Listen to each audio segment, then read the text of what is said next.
teams able to deliberately sub off any underperforming player under the guise of the medical sub rule even if the player isn't genuinely injured?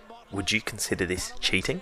Well, in the round 7 match between Port Adelaide and St Kilda, Mitch Georgiades had 8 disposals and 1 behind. Kane Cornes later said in a breakfast show that he thought it was the worst performance he has seen from the forward. At 3/4 time, Georgiades was subbed off as the medical sub and replaced by Xavier Dersma due to Georgiades having a calf muscle tightness. This isn't an isolated incident and it's not also exclusive to Port Adelaide. Later we will take a look further into how often this happens in the 2022 season and the AFL's official ruling on it. Let's take a listen to what Kane Cornes had to say about the medical sub loophole that currently exists.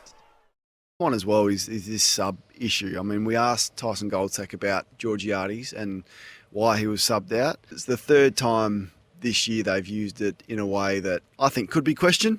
Sam Skinner in the showdown and Frederick came on.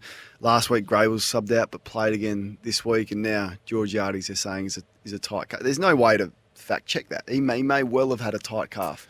He played one of the worst games I've seen from a Port Adelaide forward. And it is coincidental that he was subbed out and you get fresh legs on it 3/4 time. If you're subbed out, you shouldn't be able to play next week. It's a medical sub. I thought, wasn't that the original rule? No. Or was that not locked in? Or was that the original thought process with it? I don't think it was ever locked in that you had to miss a week, but it should be like concussion. So concussion's 12 days. Lucky for you, Kane Cornes, I do my homework. And no, you cannot copy off my test. So I'm going to read the section in purple. You can pause the video if you would like to read the rest.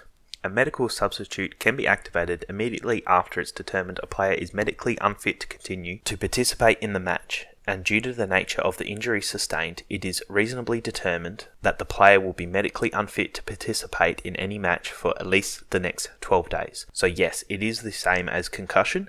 It's supposed to be, and the part where we sort of run into the confusion and where we run into, I guess, the corruption by the clubs is the club medical officer can determine if a player is medically unfit. So he could be coerced by the coach and the coaching staff to say that the player is unfit to participate and then later clear them. So as you can see in part 3D as well, on or before the first working day after the match, the club medical officer must provide a medical certificate to the AFL certifying that the player replaced by the medical sub player sustained the injury. So they could, the day after the game, say that they were injured, but then after that, during the week, they miraculously get a lot better and they can play the next game.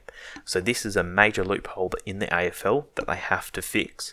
And now let's look at the penalties.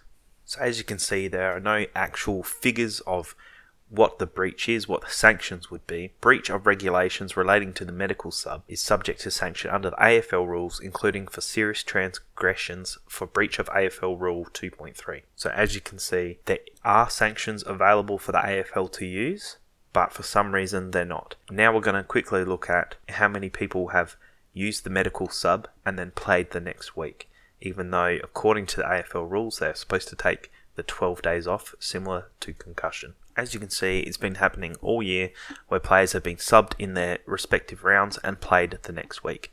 Now there may be more this week as well. Georgiades may play next week and so he will be added to this list. But there's actually 13 players who have been subbed out and then played the next week. As Kane Cornes says, the AFL need to do something about this because it is a massive loophole where people are potentially cheating the system, abusing the system and gaining an unfair advantage.